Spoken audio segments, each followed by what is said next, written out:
What's up, SNA Assassinators? This is Super Ninja Austin back here with another video. And this is the wrestling news on April 8th, 2025 for you all today. And today we're going to be talking about the wildest and intriguing wrestling news stories and rumors that you assassinators need to know, including Leon Slater wants a match with Javon Evans, like to decide like who is the best young wrestler in the world is.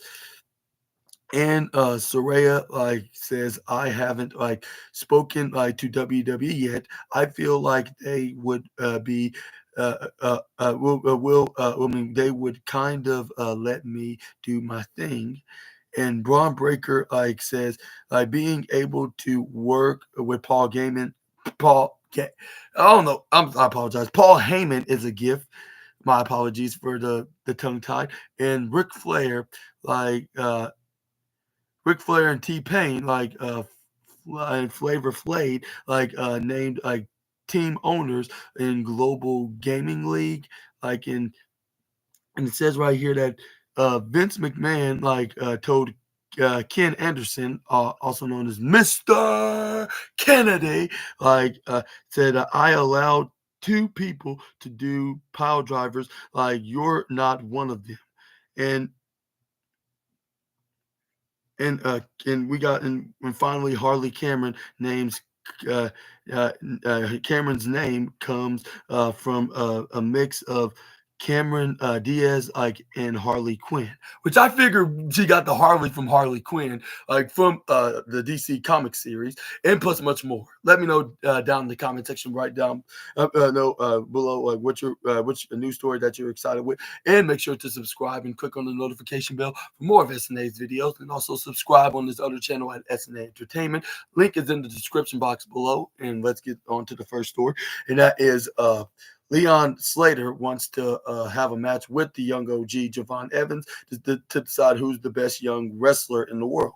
Like Leon Slater wants to mix it up with some of the best NXT stars. Like Leon Slater has yet to cross the line, so to speak from TNA over to NXT, but has remained a staple of TNA Impact in recent months, aligning with the Hardys, like while while speaking to hitting the turnbuckle, Slater asked Slater was asked who in NXT he would like to cross over the face, naming several of NXT's top names in his answer, like and yeah, he revealed. I think my answer is the same as everybody else's. Answer would be to this question. It's Javon Evans, no question. I think as two people that are almost 20 years old, 20 years old, taking our respective promotions by storm.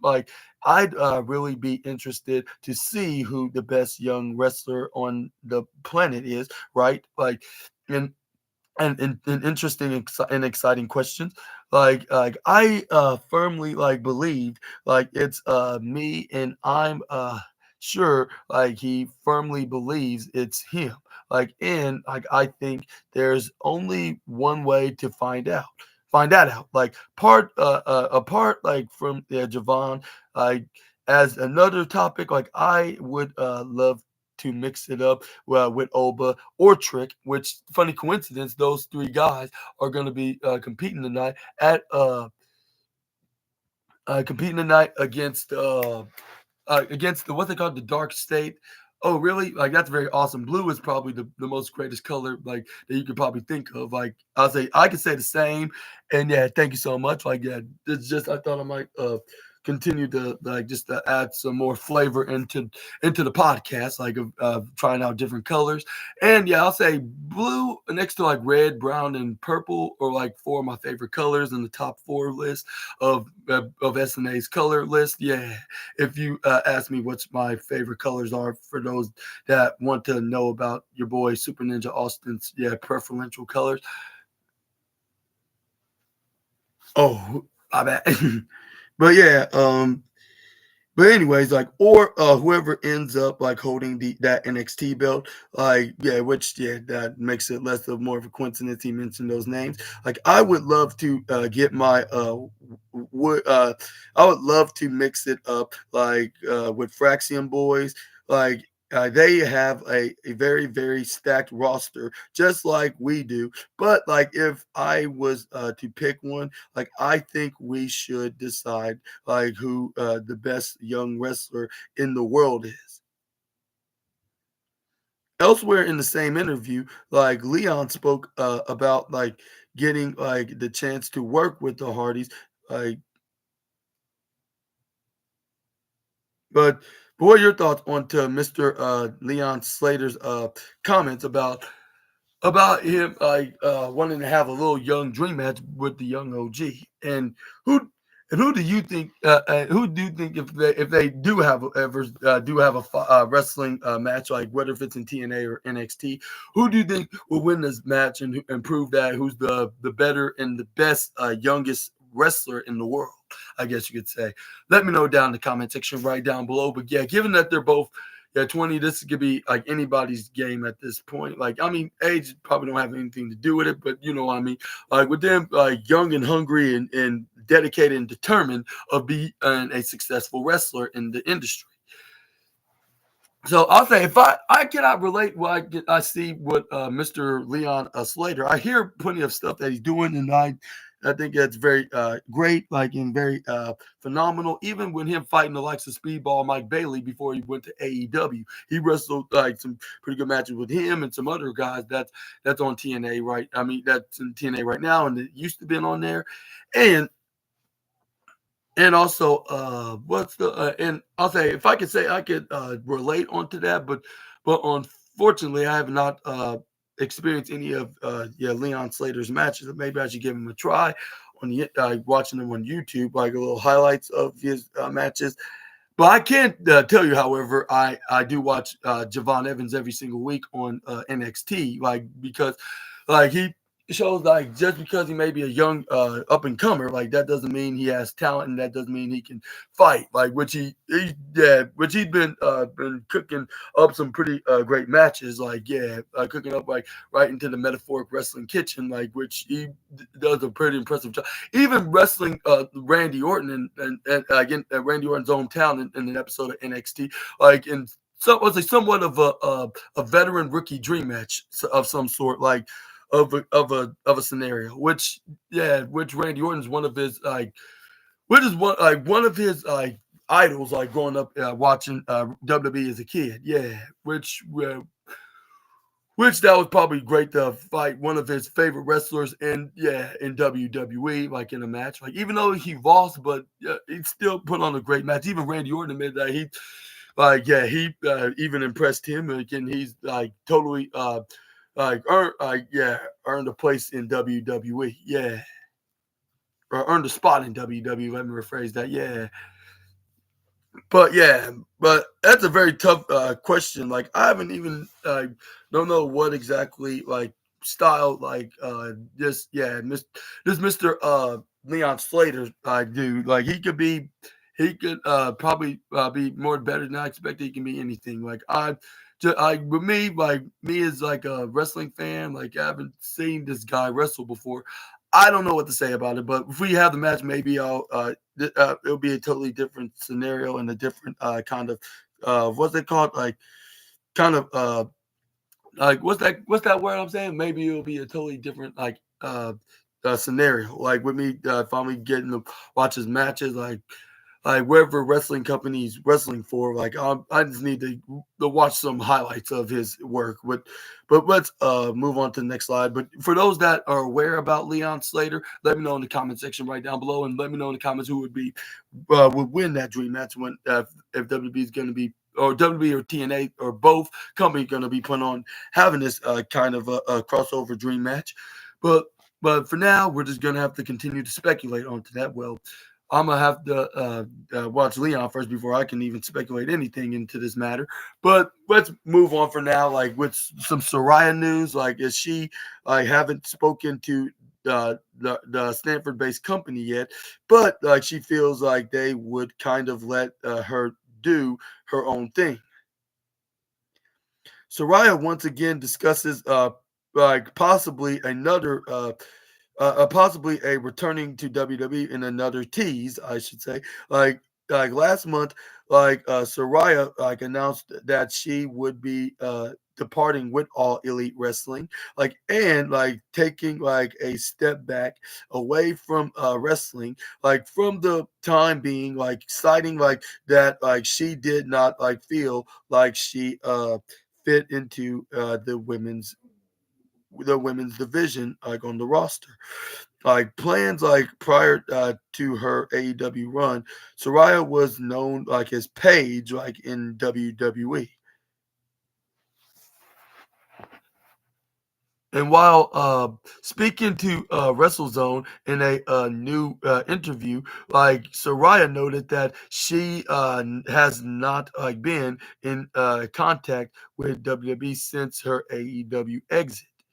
She explained, that's something that with this year, I kind of want to get my all my business and stuff deals out the way, under my name, and all that kind of stuff, because I'm not people think I'm going back to WWE or whatever, there's like uh, because there's this a huge rumor meal this huge rumor meal happening right now, but I haven't spoken to them, at least not right now, I haven't spoken to them, just keeping it that way, which yeah, he did repeatedly said so. And it says right here, Soraya continued noting that she thinks WWE would be open to her part partaking in outside projects. He she continued. I'm so focusing on my podcast, acting, all that kind of fun stuff too. I wouldn't want to affect my brand, and I feel like WWE now is being more open, and receptive to people doing outside stuff.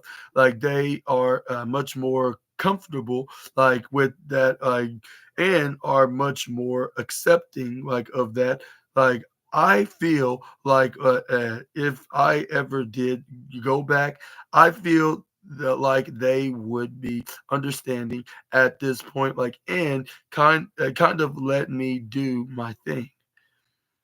In a separate interview, Soraya spoke about possibly getting to train with Natalia, which we in her Heart Dungeon, what's called her in her Heart Dungeon wrestling school, which I think I talked about that yesterday. Correct me if I'm wrong, assassinators.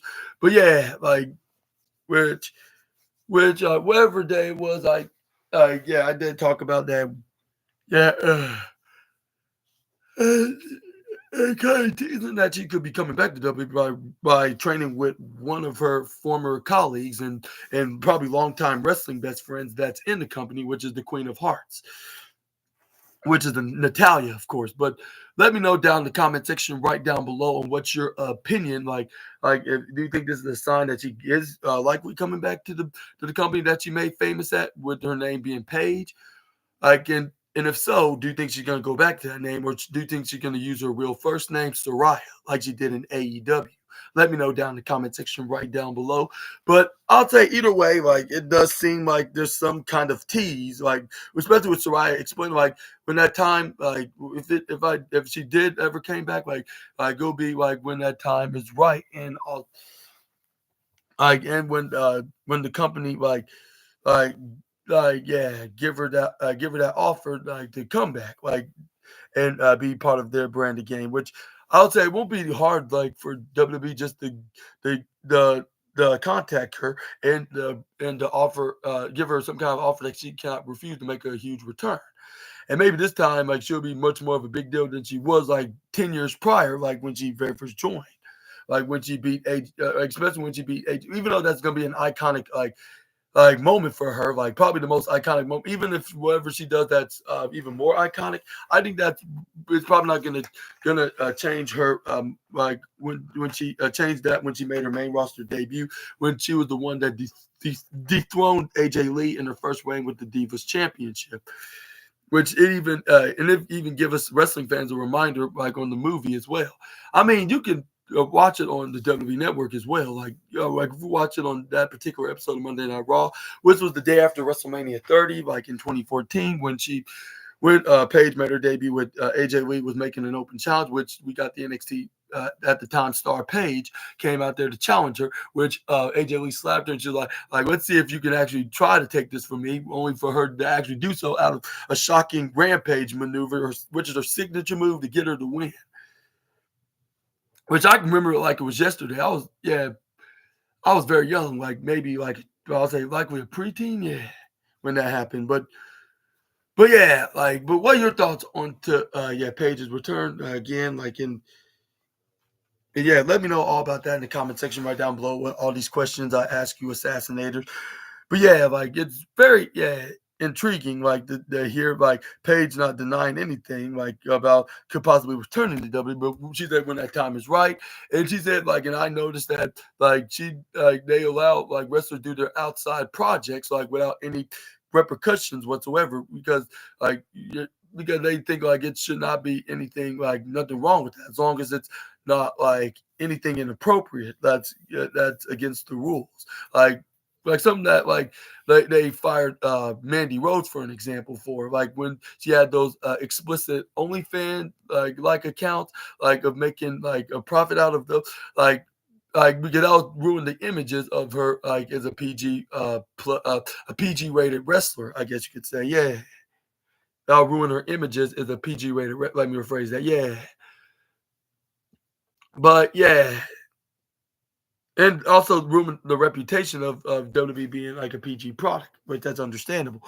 Which I think Saraya is not going to be doing anything like that. Like, as long as it's something like that's more like family friendly, like yeah, which mostly that's what Saraya does and stuff like that. So that's what probably would give her the opportunity to come back. Which I'm trying to think like what would be a perfect scenario to bring her back when in. Like I would say to bring her back like to face somebody like in a women's championship kind of angle, like whether if it's against a Rhea Ripley or Tiffany Stratton or maybe even Charlotte Flair, like a former teammate of the PCB trio. And I wouldn't be surprised if they reform that, like with Paige finally bringing Becky and Charlotte back together, like as friends, like and not enemies, like they now are. Well, they're just they're just like working like colleagues now, like or or was like until Becky Lynch took a break. But yeah, but nowadays I'll say like maybe like they'll be cool with one another, like they're not like they once was like a few years ago, like with them like. But them like arguing and like and having some kind of a conflicted vendetta against each other. But yeah, but let me know down in the comment section right down below about Paige's return. But moving on, we got some Braun Breaker news as he opens up about working with Paul Heyman, saying like be able to do so like would be a gift, which who could possibly blame him? Like given that Paul Heyman been mostly a heel as a manager from the majority of his time in the business, like they hearing stories about his insider job, like he seemed like a pretty cool guy to hang around. But anyways, but though they've only like had limited like reactions like on like screen, like Braun Breaker and Paul Heyman worked like together behind the scenes. And it says Triple H like stated like in an interview like that Heyman is helping Breaker with his promos like in character and speaking to Shake or Shaq Shaq Wrestling, Shaq of Shaq Wrestling, like Breaker was like asked about like working with Heyman, like being able to work work with him like is a gift, like just because like the wealth like of knowledge like that he carries like is unparalleled like to anyone like of anything else. Like so what he's able to teach me like on a weekly basis is just insane. Like just about like how to go about like my craft and like how to carry like myself or the direction like that like we're headed like in where my character like needs to be like at a certain point like or like how to facilitate. Yeah, he's the best man. It's insane how much knowledge like that he has, like how much he knows, and to at the highest level that he knows it.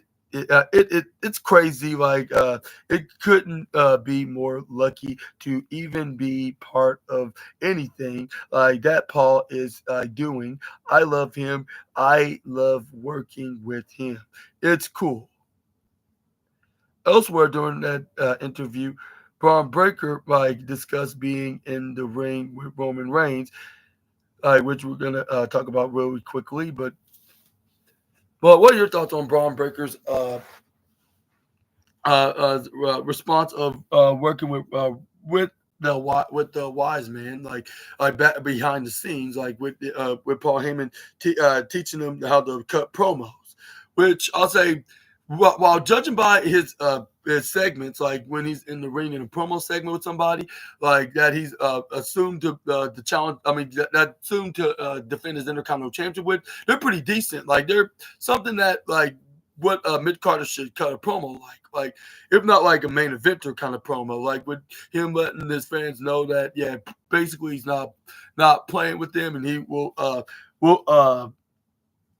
will defeat them one way or another. Whether if they get the upper hand advantage at first or not, like he's still going to overpower them, like and gonna remain as the forever intercontinental champion. Well, forever may be like a very strong word. Like I'll say maybe more likely a like hold on to the title for a while. Where's he trying to look like with his face? Well, it looks like on the road to WrestleMania against the likes of Penta, what's his name, Dirty Dominic Mysterio and Finn Balor for the Judgment Day in the Fatal 4-Way match.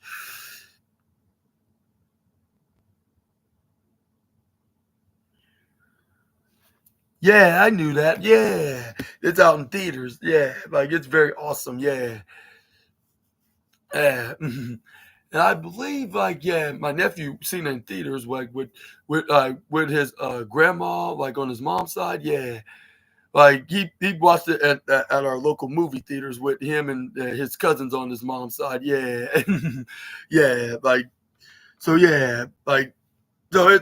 And he said he told me that it's a very awesome movie. Like he had lots of fun watching it with his family. Yeah. Hmm. Yeah, which I'm very happy for him as well. Yeah. But yeah, like, but yeah, thank you so much for telling me that. Yeah, I knew about that. As a matter of fact, I think I talked about that on my other channel, SNA Entertainment, like about that the upcoming Minecraft movie, which will be in theaters in April, which is this month, but I talked about it back last month in March. Yeah, I believe it was March. But yeah, but anyways, um, uh, let's uh, let's move on. We got Braun Breaker to be like in there with Roman Reigns in any capacity is crazy to me, which he stated right here onto this next story. Like in the same interview, like in and Braun Breaker talks about like working with Roman Reigns at this year's Royal Rumble in 2025.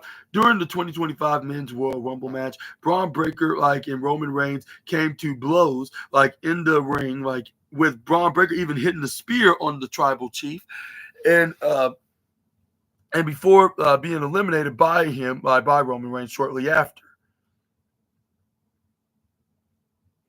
While speaking in a new interview with in the exact same interview with Shaq, uh, with Shaq, with the Shaq wrestling, I meant to say, yeah, like Braun Breaker, was asked about getting the chance to work with Roman Reigns. He immediately replied to be like in there with him like in any capacity is just crazy to for me. Like, so I was obviously super excited. I was kind of blown away. He's the greatest that there is. Like, I mean, like, he's the greatest that of all time, like, in my opinion, of course. Like, so like for me, like, so for him, like, to sort of see, like, to be in that position, there's got to be some sort of level of respect. Like he sees like something in me, like in that regard. Like, so to have that sort uh, of that rapport, like he thinks like that of I think that of me, like, is crazy because I grew up watching him all through high school and stuff. It was crazy. Breaker is the current WWE Intercontinental Champion and has recently been caught up in a rivalry with the Judgment Day and Penta. But what are your thoughts on to Roman Reigns, getting in, getting? I mean, Braun Breaker getting into the finally getting in the ring with Roman Reigns, even if it is a Royal Rumble match. And do you think they'll get back in the ring, but this time in a one-on-one capacity? Let me know down in the comment section right down below. Which uh, I think that could happen at much more sooner rather than much more later.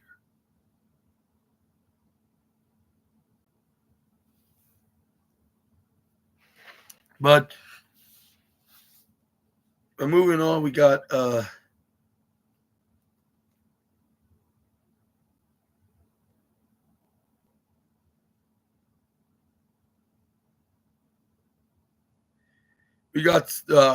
some news about Ric Flair, like, and T Pain and Flavor Flav, like, named like team owners in Global Gaming League, a new venture for the Nature Boy. Like, yeah, Global Gaming League, like, announced that they raised like $10 million for its safe round, like, led by what they call so Solico Capital, like, in the team owners, like, will be T Pain, Flavor Flav, and Bryce, like, yeah, Bryce Hall and Mr. Richard Flair himself.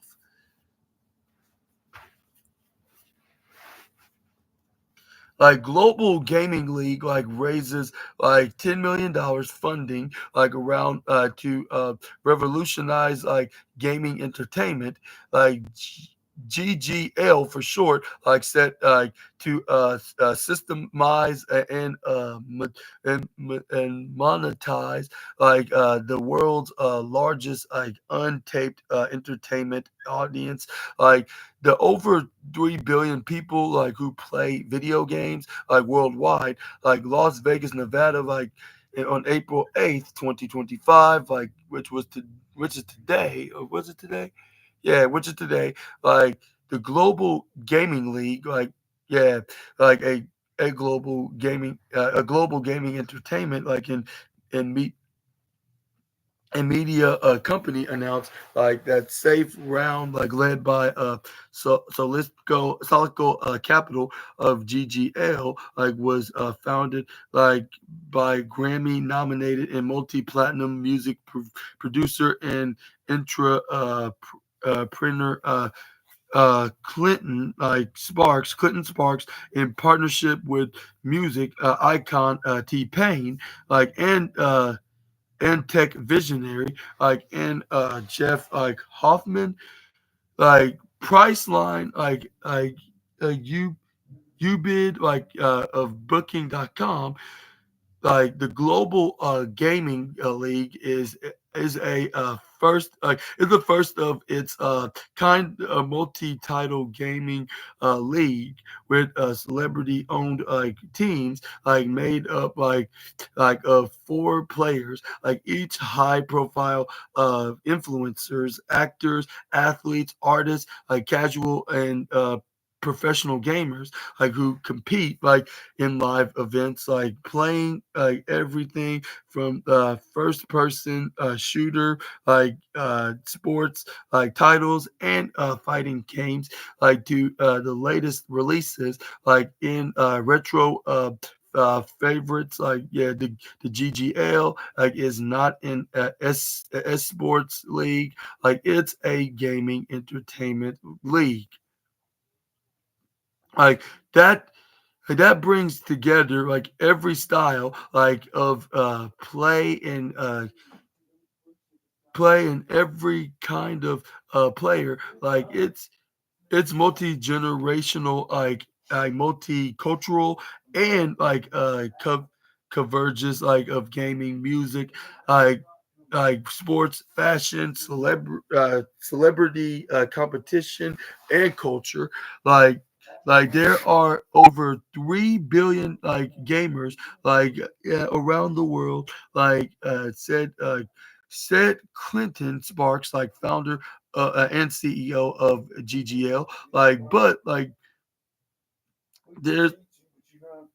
there's still no centralized platform that gives everyday players the spotlight while authentically connecting brands, celebrities, and competition in a way that's truly entertaining. That's where GGL comes in.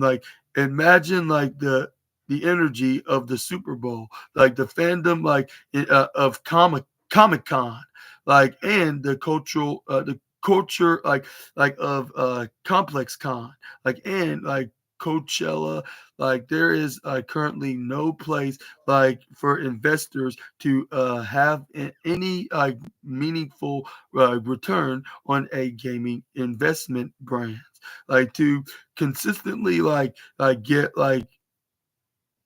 get an ROI with gaming publishers to expand their IP to new audiences, celebrities to have the authentic footprint in gaming and noting or nothing set up for all gamers to build a career as a gamer and have a chance to recognize globally as true athletics, like or no, true athletes, with an e in there, rather than a IC. I mean, yeah, until now, in the GGL's matches will take place like at their state of the art campus and arena in Las Vegas, the entertainment capital of the world in the home of the Global Gaming League yeah, GGL Studios facility, the campus powered by uh Vu is said to elevate the city's connection with the video gaming community forever. It is the most technologically advanced studio in the area,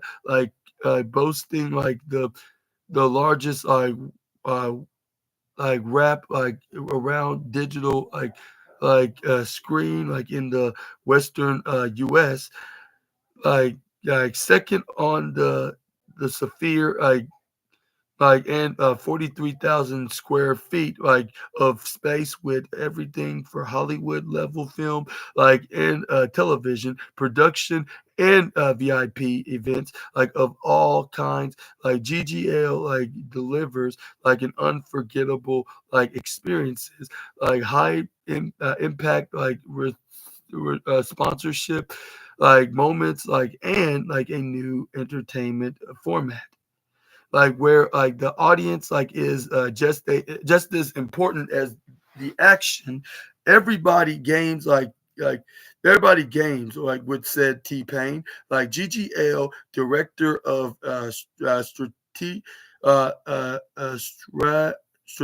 strategy, like and team owner like of 67% of people between the ages of 5 and 90, like games like in some like form like in fact like more people watch video gaming than any sport short any game like short of short like of the NFL at the 46% mark, like of gamers the gamers like are females, college colleges give scholarships like for gaming now, and the average gamer is 36 years old, despite most thinking it's only for kids. Gaming is a faster, cheaper, and safer path to success than traditional sports, like the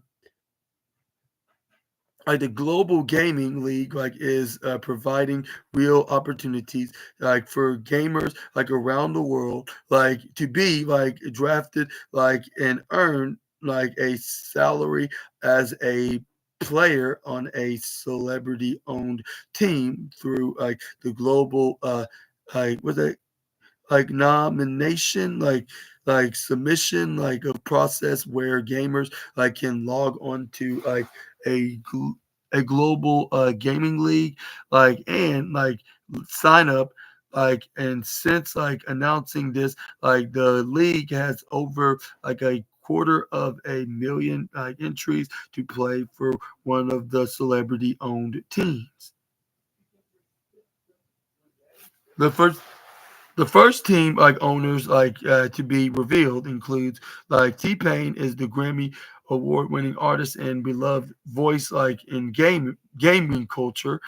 Bryce Hall will be in the TikTok star bar knuckle brawler and digital in, intra an entrepreneur. And Flavor Flav is the hip hop legend, reality show icon, and official host of the 2024 Olympics. Ric Flair is a 16-time world champion, and a legendary professional wrestler known for his flamboyant personality and signature catchphrase. Woo! But anyways, GGL will be announcing more team owners in the coming weeks, pulling from music, film, sports, fashion, social media, and gaming. Game time is the new prime time. Gaming is the projected to surpass $300 billion by 2026, outpacing the TV, film, and music combined. But it's not just the revenue, it's the attention. Unlike traditional media, like where viewers are distracted of multitasking or skipping ads, gaming uh, commands full focus. There's no second screen, no passive scrolling, just millions of fully immersed fans locked in and actively engaged. For brands this isn't just a new channel, it's a new kind of consumer, one who's not just watching but participating, one who's emotionally invested in the moment and wide open to inauthentic brand like experiences that enhance like gameplay rather than it interrupt it. Like this is where like advertising stops feeling like an ad and starts like becoming like part of the story. Gaming is a blue ocean opportunity like for brands, investors, and new business. Like gamers spend like 30% more on retail like than non-gamers. Like and that number goes up in key categories like automobiles, travel and technology.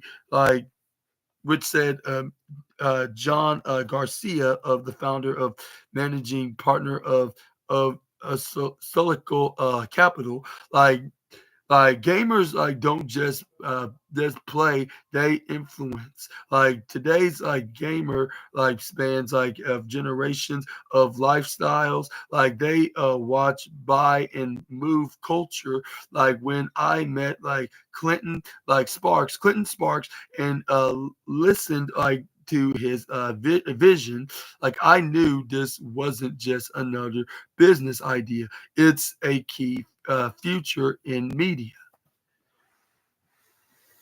More than a league, like a launch pad, for talent education, like and opportunity.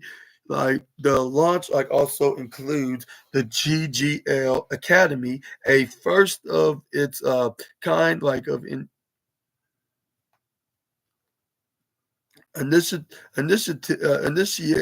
initiative like focused like on empowering advancement like through like gaming education, career pathways, and scholarships opportunities. The academy is built to train men and mentor and connect like us aspiring gamers, creators, and professionals like to real world roles like across the gaming, entertainment, and technology industry. What they got strategic partnerships like with like NYU and UN like LV like and Syracuse like are already underway, like building a direct pipeline from the classroom like to arena with 74% of Gen X. I mean not Gen X, Gen Z. I don't know why I just just said uh, one of my local clothing stores. But anyways, it's where like expressing interest like in like careers in gaming or digital like media like with GGL is creating the infrastructure like to meet that demand, especially like in underserved like in communities where like access to opportunity has been historically limited.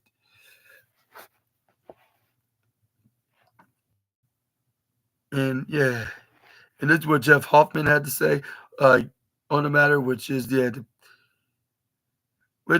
of course the chairman of GGL.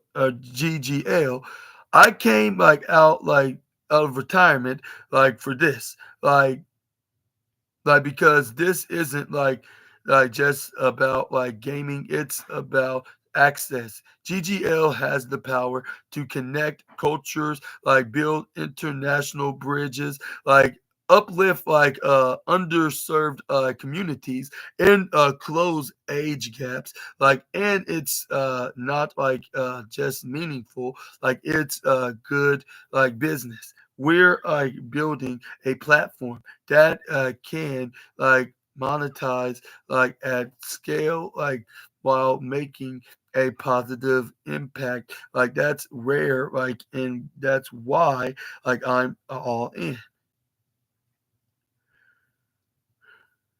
sports, and he looks at like the global gaming league is positioned to make gaming like a household name in the same manner like that the WWE did like with wrestling like and the UFC did with mixed martial arts like by systemizing and de- declaratizing like an industry that already exists with billions of users and hundreds of billions like already like being like generated like by getting familiar with the global like, with the global gaming league. What are your thoughts onto this little gaming adventure that the Nature Boy is doing with the two music icons like of Flavor Flav and what's his name T Pain as well. And do you think that it's going to be a success? Like, which I think it could be a global success in a way. Like, which I can see why they have the name global into this name, which I think this is an accurate statement what they're doing here, and even giving out like probably like billions of dollars worth of billions of dollars worth of what's it called of like of scholarships like for this to be more of it of like with an educational thing for like with universities that have gaming into it and tech like that's also a partner to them as well like yeah which I think that yeah like I just think that I think that like yeah, this is a very perfect a perfect this is a perfect business and global project that of it both the Nature Boy and T Pain and Flavor Flav is doing right now into this little league that they got on for gamers because yeah like they just said like gamers is like all ages all cultures like it don't matter what age what age what race what's the other terminology I'm trying to look for like that basically like yeah like it's for those that are into gaming stuff like which sounds like your boy SNA like likes to get into like on his favorite pastime which I'm trying to work on how to make a gaming video like and like into a live stream like I'm doing with these podcasts still trying to figure how to do that out like right now but like until then, like yeah, like I'm gonna still continue to be doing this. But let me know down in the comment section right down below, like what's your opinion onto this? And for those assassinators that are in the gaming are gonna give this global gaming league a try, like if you're like in your most convenient way, of course. Yeah, if I may ask. But yeah, let me know down in the comment section right down below.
Moving on, let's get into yeah.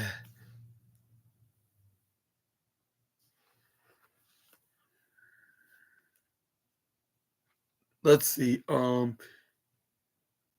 Moving on, we got Vince McMahon told Ken Anderson, which we all known as Mr. Kennedy, like he allowed like only two people to do the pile driver, and he don't happen to be one of them. Ken Anderson like recalls like his like first match experience with the Undertaker, like from 2005 to 2009. Anderson wrestled for WWE under the name Mr. Kennedy. But yeah, during like his time in the promotion, Anderson like would be an upper mid card heel, like in that and that brought him a face to face with the Undertaker in October of 2006. Like while like speaking with rewind recap relive yeah, last year Ken Anderson like reflected on his like first time working with the Undertaker, recalling how a pile driver like spot like led to him getting into trouble with Vince McMahon, and he admitted my first match experience I had with Taker, like I'm just like listening like to him, like and he's down like on his knees, like and he goes, "Give me a pile driver." So I'm thinking like, oh, like he's going to backdrop like me out like of it, like so I pull.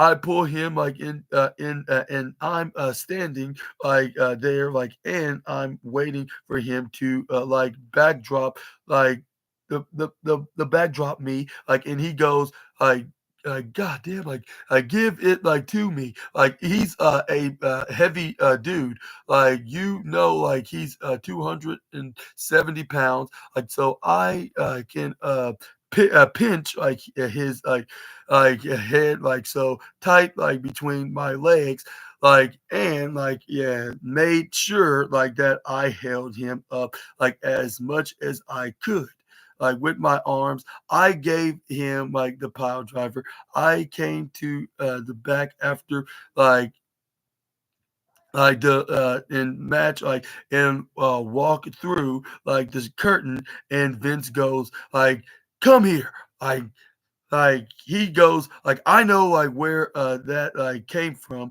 like I know Taker told you to do that like he's trying to get you over like I allowed two people to do pile drivers like in the company like and you're not one of them, where you can see a video for yourself of the former United States champion of doing it to the Undertaker right here My first match experience I had with Taker, I'm just listening to in him, the and interview. he's down on his knees, and he goes, "Give me a pile driver." So I'm thinking like, oh, he's gonna backdrop me out of it. So I pull him in, and I'm standing there, and I'm waiting for him to like backdrop me. And he goes, "God damn, give it to me." He's a heavy dude, you know. He's 270 pounds. So I fucking pinched his head so tight between my legs and made sure that I held him up as much as I could with my arms. I gave him the pile driver. I come to the back after the match, walk through the curtain, and Vince goes, "Come here." He goes, "I know where that came from. I know Taker told you to do that. He's trying to get you over. I allow two people to do pile drivers in this company, and you're not one of them." He wasn't an asshole about it, but that was interesting. And what are your thoughts onto this very goofy incident like with him nearly getting in trouble with the former then chairman at the time? And do you think this was very ridiculous for Vince McMahon to tell him that he only allows two wrestlers to do the power driver, and Mr. Kennedy don't happen to be one of them. Let me know down in the comment section right down below, assassinators, which I'll tell you that's pretty silly and very ridiculous. Like for this is like this is like one of the reasons why, like, yeah, this is a good thing why he's not the chairman anymore in this regime in WWE these days. Well, I mean, it's all thanks to the hush money scandal, especially with one of the women, like in particular, that he did not pay it off, like for out of hush money. Like, is that Janelle Grant girl? Like, which she's still, yeah, still like what's it called? She's still like this, it's still like in the process of the lawsuit, which there haven't been any further updates yet on what's the verdict from the judge of in the court, like in the court, like on what's going to be what path they're going to be leading into. But but yeah, either way, let me know down in the comments about that as well. But that's far from the point what I'm talking about here. And what are your thoughts on this match? Like, which I remember seeing Mr. Kennedy like wrestle the Undertaker from this timeline from like 2006 to 2007, like when they were both on SmackDown at the time, like with them like in this very interesting underrated mid card rivalry, like between the Dead Man and the new up and comer. But yeah, like but I did not know that he nearly got in trouble. But the fact that he knew that the Undertaker told him to do it, like so he gave him a little bit of a warning, which I'll say that's fair in a way, like for giving that it's a banned move, but it's kind of silly that he allowed a couple, even though he can trust them because they're more of a professional worker in that regard. But at the same time, that was very silly. Like the be like favoritizing. I mean, I can understand like for safety reasons, but like for just automatically allowing like a couple other talent just doing it like just sounds quite kind of unfair. Like maybe you should have a rule like that. Like maybe you should do it for like for those that are like legends and veterans in the company that know how to work do a pile driver safely. Like they can like yeah they allowed to be using it. It's only just if they can use it safely and not like doing it in a dangerous manner. Like that's my opinion. I think if I was a promoter, like I would be like laying the rules out, like with me speaking it and writing down on paper. But yeah, let me know down in the comments what your thoughts onto this matter, though. Either way, which I'll say this is probably like the first time I did a Mr. Kennedy a news story on my wrestling news video. But anyways, yeah, and but yeah, what? But do you think we could ever see the former United States champion back in the WWE ring very soon, like in some capacity? Let me know down in the comment section right down below and what you guys to decide. Moving on, we got Harley Cameron explains where she got the name from, which she got the Cameron part from Miss Cameron Diaz, and like the Harley part from Harley Quinn, which it wouldn't even take an expert or a genius. If you know anything about Harley Quinn on the DC universe, like from the Suicide Squad franchise and the Batman series and stuff like that, and even her own animated series that's exclusively on Max, like you basically know the character like as the girlfriend of the Joker.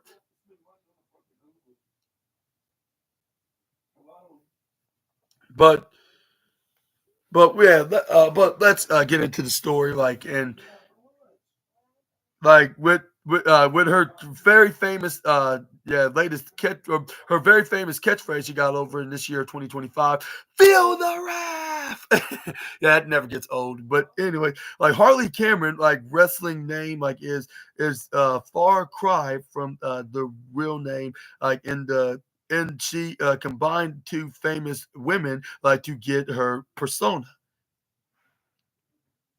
Like in an interview with Jericho on his latest Talk Is Jericho podcast, like she uh she revealed like I've always loved the name Cameron like for a girl. Like I don't know why. Like I think like I had like a little gay crush on Cameron Diaz. Like she's gorgeous. Also, like the obvious thing is like everyone says my wacky and zany nature is reminiscent like of Harley Quinn. I feel like it's an obvious wink like at that like and my craziness like was kind of on pair like up here par the pair par without the I. But yeah, or even the E, whatever how you depending on what pair I'm referring to, like yeah, on par, like like the goal in golf. But anyways, like with that character, I just mixed it together. Like that sounds good. Which that explains why that she has the Cameron name, like which is Cameron Diaz.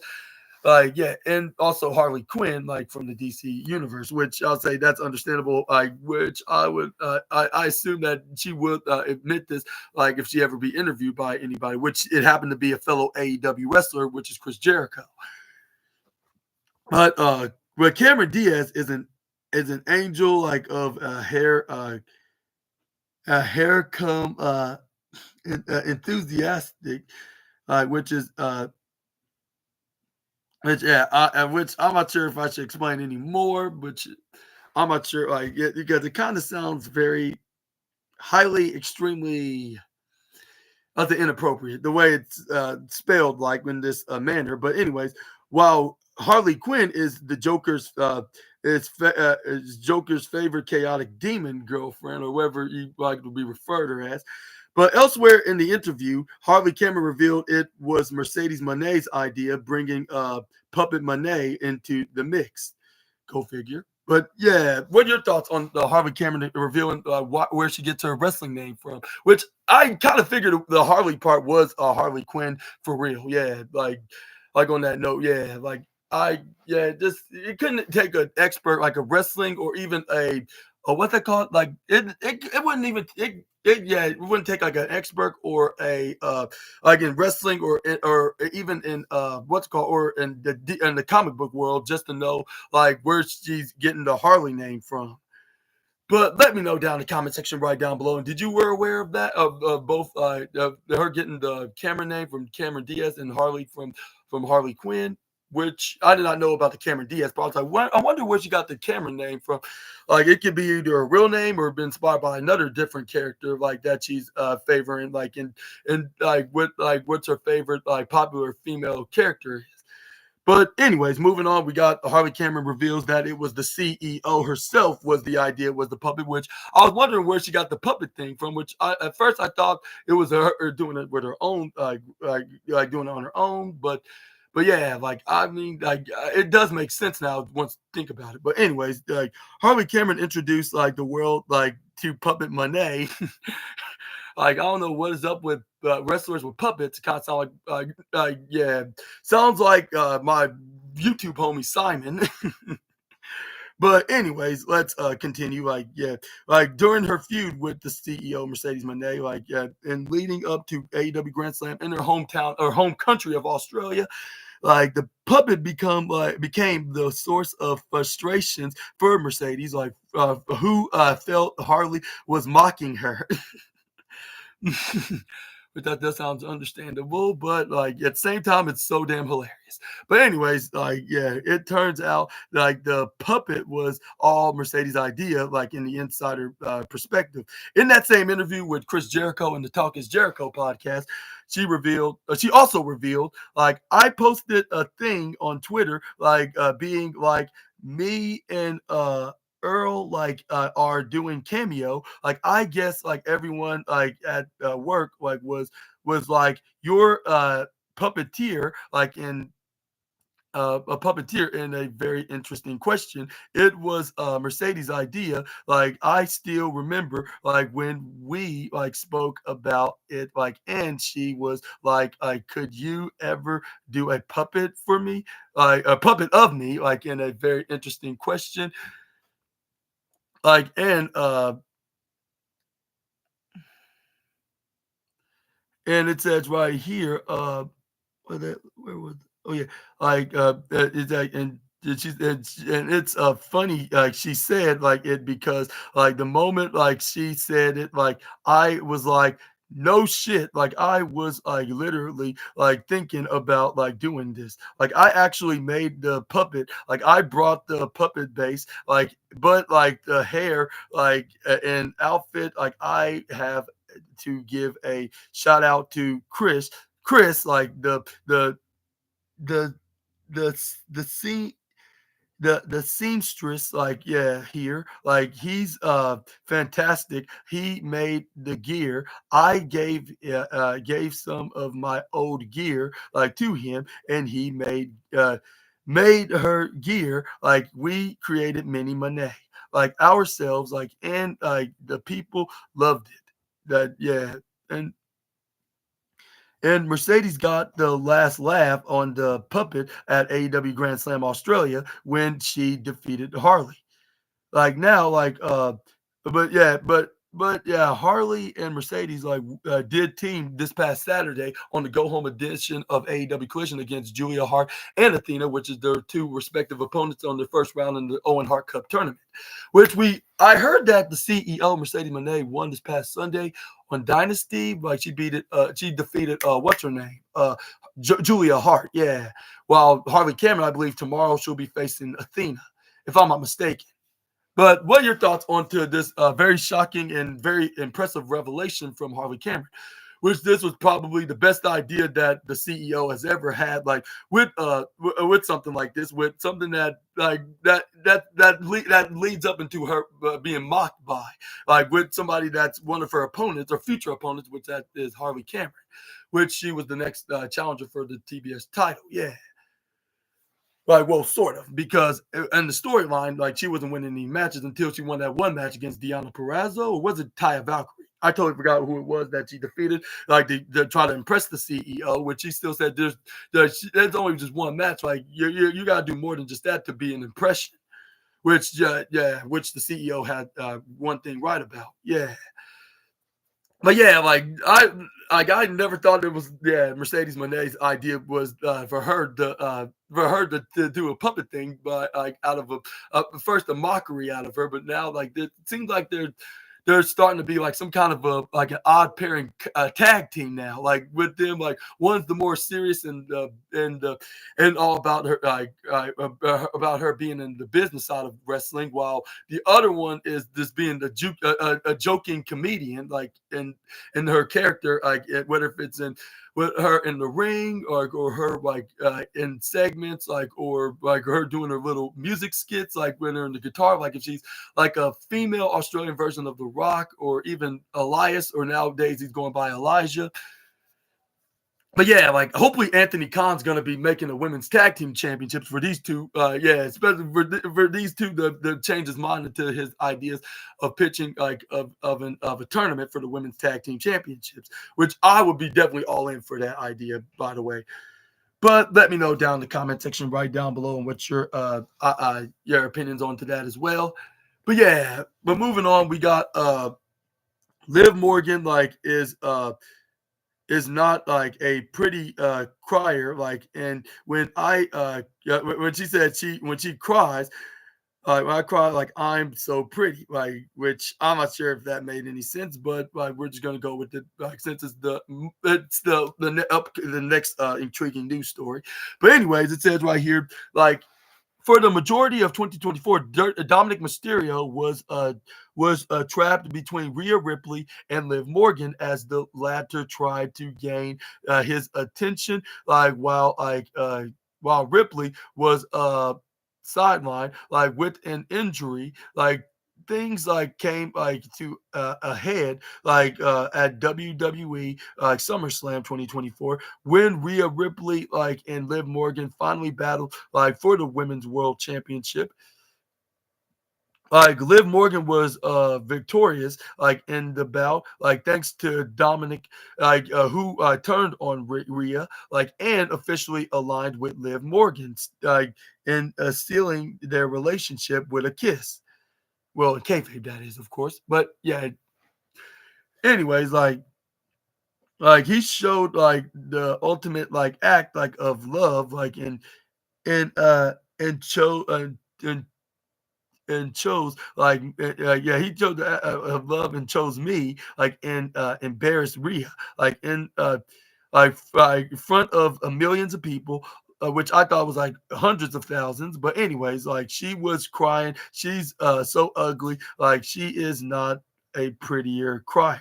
When I cry, which is not a lot, which that is true. I agree. Yeah, when she does cry, like it's very rare. Like even in wrestling, like maybe even real life too. Like I don't know. Like I don't know anything about her in real life, but anyways, uh,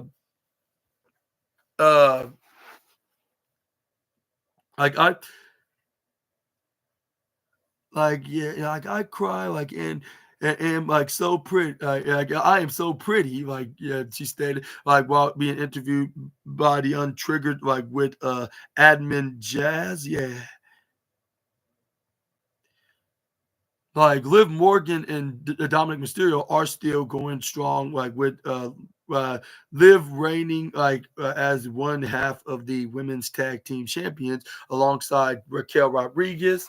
Like Rhea is set to challenge for the women's world championship in WrestleMania 41 a week from this weekend against the fellow challenger Bianca Belair, and the champion that dethroned her the become the champion is which is Io Sky.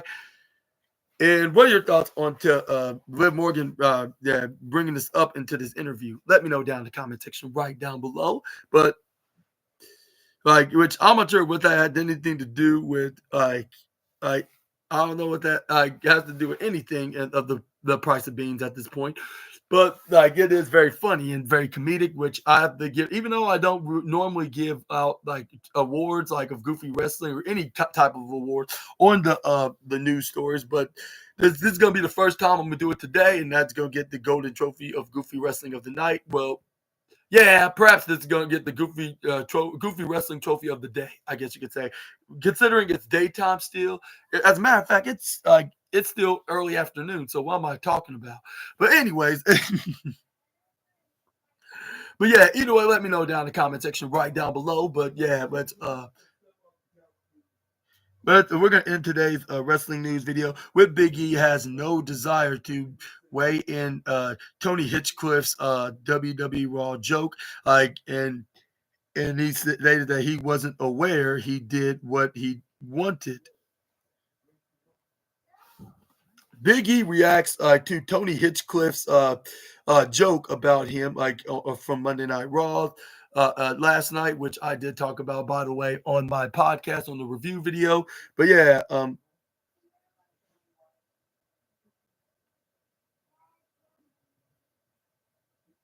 but during the April 7th edition of Monday Night Raw, uh, Tony Hitchcliffe joined commentary for the commentary for the New Day's World Tag Team Championship match against the War Raiders. During the course, Hitchcliff would make a joke, likening likening Michael Cole's stiffness to that of Big E. Like E, of course, suffered a serious neck injury in 2022, like that he has yet to return to the ring from. During this week's edition of WWE's recap, which yeah you can watch exclusively on the YouTube channel, which is hosted by I believe, uh, what's her name, Sam Roberts and what's her name and Miranda, what's her name,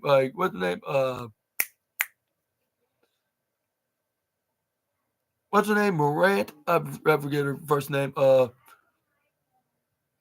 Megan Morant, I believe that's what her name is, but correct me if I'm wrong, assassinators. But anyways, he was asked by Sam Roberts about the joke with Big E, remarking that he is not interested of partaking in the discourse surrounding the joke.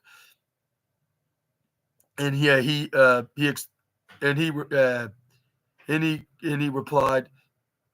I guess like at my big age of 39 years old, like people will say that they like want about you, like it has nothing to do with me, like it's not my business. Say like what you want. He was given like a mic, like he was given an opportunity. People will feel like how they want to, like it's just there's a lot of discourse like oftentimes like as a public figure, like people will say things about like you, whether like they're jokes, whether they're jokes, like whether they're not, like, and that is their right. Like I think like one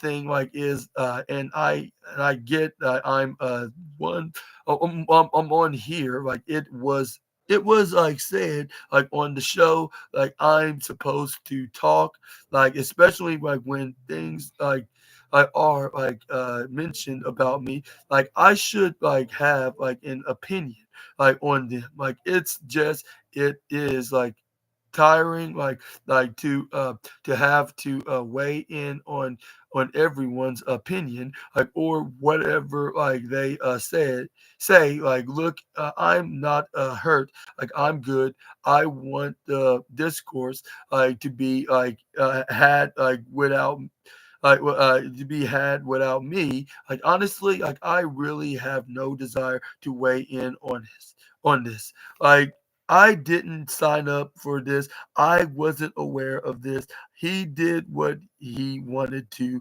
Like people signed off on it. Like it has nothing to do with me truly. Hitchcliffe's appearance on Raw like was like tied like into his what's it called, his uh upcoming like appearance like at the roast of WrestleMania, like on April 20th. Like you can read more about it right here on this list. But elsewhere in the interview, Raw recap, Gunther spoke about like his duty of as the World Heavyweight Championship, which we're gonna get a bonus sneak peek of like before we end this video. Before I get into it, I want to ask you assassinators, like, do you think like this was the right thing for Biggie to do, to not weigh in on what Hitchcliff had to say about him? Which I'll say, if he did have something to say, I think it was not that really much of an insult. Like if Biggie would personally would give him his opinion on, like genuinely, if he genuinely wanted to give his opinion about what exactly Hitchcliff said about him, which I don't think it was really much of a bad thing. He just he just saying it actually was probably taken up for his side by giving the New Day or heels, and he had some jokes about like Xavier Woods and Kofi. But if he did say something about him, it was probably something minor, which I didn't really recognize him saying anything about him insulting side of things. So or anything about him, like about like something that's major, like whether if it's in a good or bad way. Just maybe it's for the best that Big E does not weigh in whatsoever. So but yeah, again, sound off in the comment section right down below onto your takes onto him, like which I think that that maybe sometimes his Cliff can tell jokes that are maybe a bit too insulting, like that make even to the point that that'll make some fans like getting confused, like on what's a joke and what's not, like what's gonna come out of his mouth that could be controversial related or controversy related, or whatever like terminology that I should use. But anyways, like now we're gonna talk about Gunter. I'm talking about his duties like as WWE World Heavyweight Champion. Like at SummerSlam 2024, he would capture the title by defeating Damian Priest, like to become the champion. Like since then, like Gunther has defended against the likes of Priest, Sami Zayn, Jay Uso, Randy Orton, and a couple other wrestlers that are on the list that you can name right from the bat. and he will face off against the main event Yeet Master like at WrestleMania 41, like which some say could be likely on night one. But while speaking to Sam Roberts on the latest Raw recap interview, like like while showing like what happened on the previous night on Raw, like on their YouTube channel, Gunther was asked like if he feels the pressure of heading into the big title match, and he denies it with a big reply by saying, "I never had an issue with fitting in those situations. I always knew like yeah what I'm capable of. Like I always knew like where I belong. Like so it was never a question for me.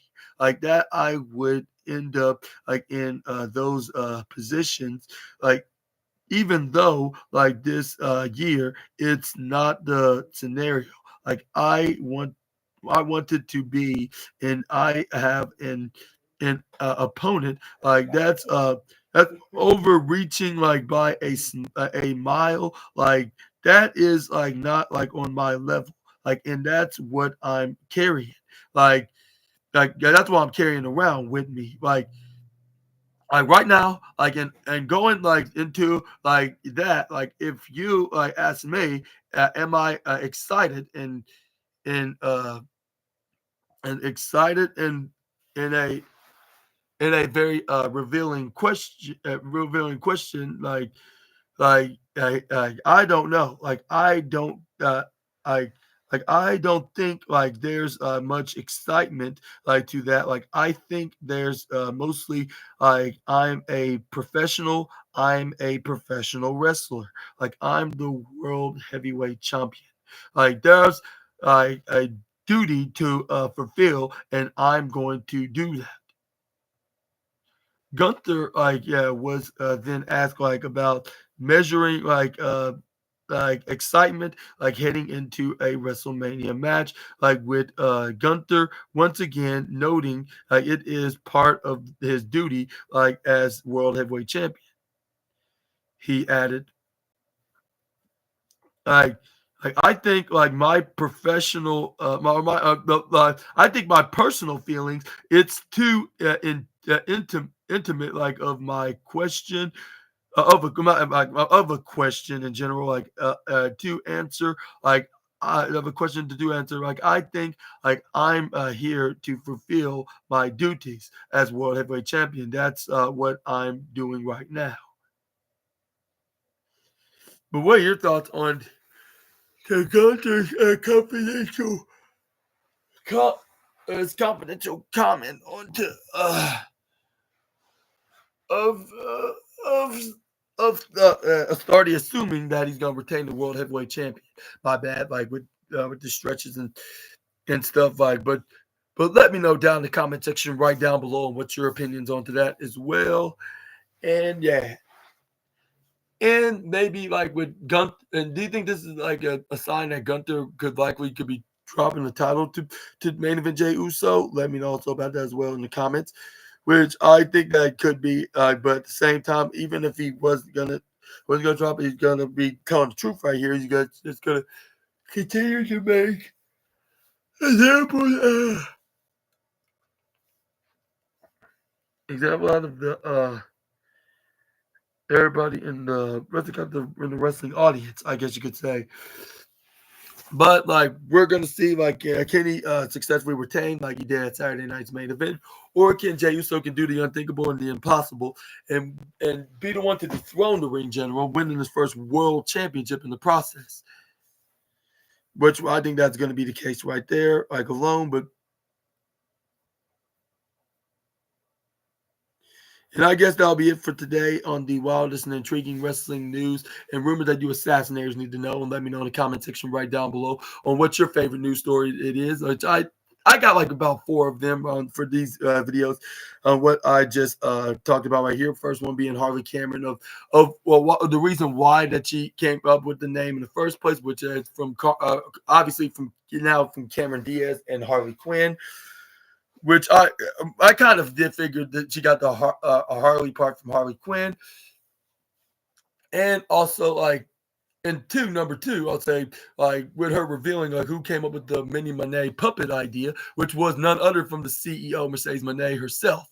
Which, like I said, like they need to make them as a permanent tag team, like because they're doing some very awesome work with with the CEO always keep correcting her on how she do things, like whether if it's like training, stretching routines, or to wrestle in the match, like give her some tips, like in since that she's more well experienced than Cameron is, like into the squared circle. Like, but yeah, like, and I think hopefully that they change Anthony Khan's mind of making the women's tag team championships, which is probably the best thing like since like the CEO has done since like she teamed with the $1 million woman, which could possibly be dating that tight end guy. But anyways, but yeah, this pairing, like, even though this was probably originally supposed to be like a temporary kind, given that they have a little mini bit of history, like when they were fighting over the TBS championship. But yeah, they should make this like a full time move. Like they should transition into that, like which I would say yeah, this would probably be the greatest thing the greatest thing they ever done into the women's division probably yet in AEW. Sorry to give them some sorries and apologies to the one that talks about her TITs or whatnot. Time with Tony Storm. I'll say, even though she's been a very entertaining act, I cannot take that away from her as well. Like, but I'll say, but the women in the mid card are doing a very tremendous job. Like, they're making the mid card scene more likely in the main event slot, even though they're fighting and to get to the tippity top for the women's championship. But I think that they should have the women's like, even though that they don't have like that much common like what's they call features into their characters, but that don't matter. Like that's what the one thing they showed us in wrestling. Like for an example, this pairing kind of reminds me of Team Hell No. Like with Daniel Bryan's more of the comedic side, and then with Kane is more of the serious side, and like RK Bro for another example, like with Randy Orton and Matt Riddle. Like Matt Riddle's the goofy one, and Randy Orton's the more serious and the vicious character. Yeah, like they still make it work as a tag team, which I can see the same with both Harley and Mercedes at this point, like in this situation. Yeah, like we all know that the CEOs are like more like into the more of the like I said the business side, but also with winning championships, like having more adding more championship belts in her collection, like along with the TBS championship, the New Japan Strong Women's Championship, the Rev Pro Undisputed, and much more. Yeah, you get the point. Like, and while Harley Cameron's like more of the jokester side, like with her like with these very hilarious songs or these very comedic antics that she always does, especially with the puppet thing, like which was a very genius idea, by the way. Yeah. But yeah, like that was very awesome. Like, and yeah, hopefully that there's gonna be more future stuff with them as a duo. But but back to the favorite news stories of Super Ninja Austin. The third one goes to Braun Breaker, like with him saying like it's very incredible to be in the ring with Roman Reigns, even though it was at the Royal Rumble that he finally got a chance to square off with him. Like, yeah, even though it's not a match, well, maybe not yet because there's still some time that we can see them like have a proper match.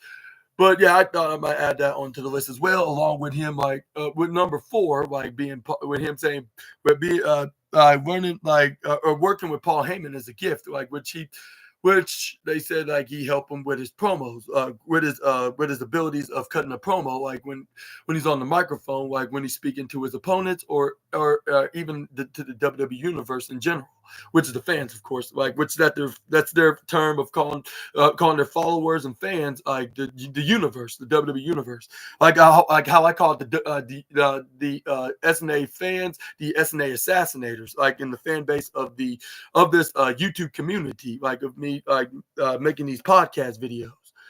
Like but anyways, yeah, y'all get the point, like where I'm getting from. But let me know down in the comments or down below what's your favorite news stories, and also like if you like the video, please make sure to hit the big thumbs up button and also subscribe and click on the notification bell if you haven't already, of course. Which I'm starting to get a couple of subscribers here and there, which I hope that does continue. Like yeah, like very more sooner rather than very, very much later. but yeah, but but yeah, but yeah, like, and also check out my NXT review video, which I will be doing like probably later on in the day, like which is gonna be like just gonna be like yeah, right after like when it goes off the air in the nighttime, like watch to say day because it's not like they're gonna be in Europe, so NXT's gonna they're gonna be, and even if they would probably would still would pre-recorded the play it on the broadcast of the CW since they're not on Netflix yet in America. So I'll say like regardless, it's gonna be on in the nighttime, like on the CW channel. Like so, yeah, like we will be making a post show podcast review like always. Like yeah, we're gonna be talking about what's happening. Which the only thing that we know is yet is probably gonna be seeing this some kind of a celebration segment with Ricky Saints with him winning his very first WWE title, which that is the NXT North American Championship against what's his name against Sean Spears a week ago, and and we also in the main the match that's probably gonna likely main event the show, which is and very odd pairing, like a even though it's temporary itself, which is Javon Evans, Obafemi, and Trick Williams. Given that they're gonna be facing each other for the WWE NXT championship, like this is a very odd way to build things up in their triple threat match by even though they have a common enemy out of the dark state. This still pretty odd, if you ask me. I'll say the only way that the only way looking at it in a realistic perspective, I'll say maybe one of them, like one of the baby faces of either Oba, Trick, and Javon, are going to be revealed as the actual leader of the Dark State, and they've been working for one of them all along, which that'll probably be logical. Why that that one of them agreed to team with the other, like in this tag team match, which was ordered by Ava, of course, back last week. But yeah, let's yeah, but we're gonna talk about that, like yeah, probably, like I said later on, and I hope you assassinators have a fantastic Tuesday, and I'll see you next time with some more SNA content. Until we meet again, Super Ninja Austin out of here. Y'all take care, stay blessed, stay terrific, and yeah, see you very shortly. Peace.